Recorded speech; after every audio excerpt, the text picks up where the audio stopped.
Saudara-saudari terkasih, hari ini adalah hari kedua novena Roh Kudus. Mari kita mohon rahmat Roh Kudus, terutama roh kebijaksanaan. Dan roh kebijaksanaan yang utama itu apa? Yang utama adalah membuat kita mengerti hubungan kita dengan Tuhan dan hubungan kita dengan sesama, atau posisi kita di hadapan Tuhan dan posisi kita di hadapan sesama. Di hadapan Tuhan kita ini sebetulnya makhluk atau ciptaan, tetapi ciptaan yang sangat dikasihi. Bahkan kita dijadikan sahabat yang sebetulnya tidak bisa dibandingkan antara Allah yang maha tinggi dengan ciptaannya yang kecil, yang mungkin hari ini ada, besok tidak ada, tetapi kita tetap dikasihi oleh Tuhan. Sebetulnya kita adalah hamba Allah, yang sebetulnya hamba pun tidak pantas. Yohanes mengatakan tentang Yesus, bahkan aku membuka tali kasutnya pun tidak layak. Memang sebetulnya kita adalah hamba pun tidak layak, tetapi malah diangkat sebagai anak dan bahkan diangkat sebagai sahabat.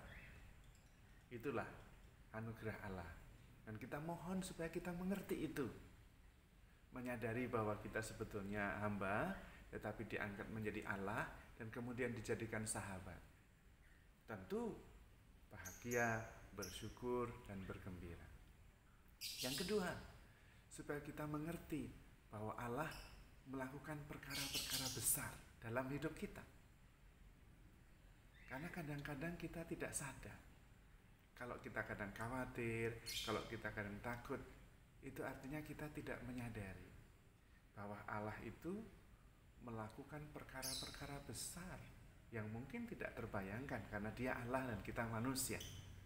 Mungkin kita juga sulit percaya karena di luar pemikiran kita.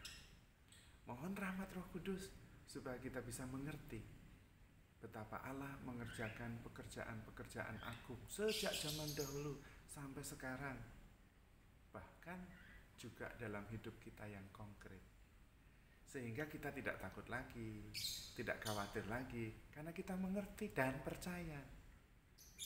Kalau kita masih khawatir, masih gelisah, masih takut, kemungkinan kita tidak mengerti benar bahwa Allah itu mengerjakan perkara-perkara besar dan bisa dan mau dan peduli karena Dia adalah Bapa kita.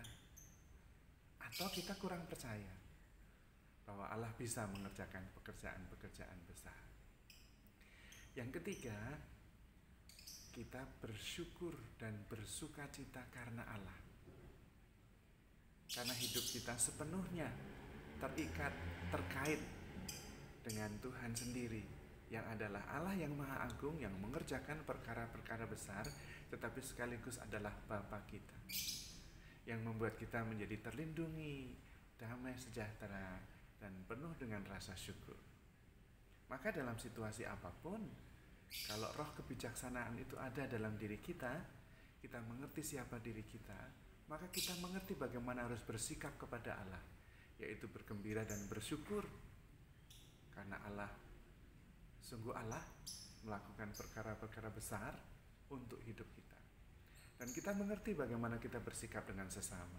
Kita ini sama-sama hamba. Jangan jadi hakim terhadap yang lain. Tetap hamba.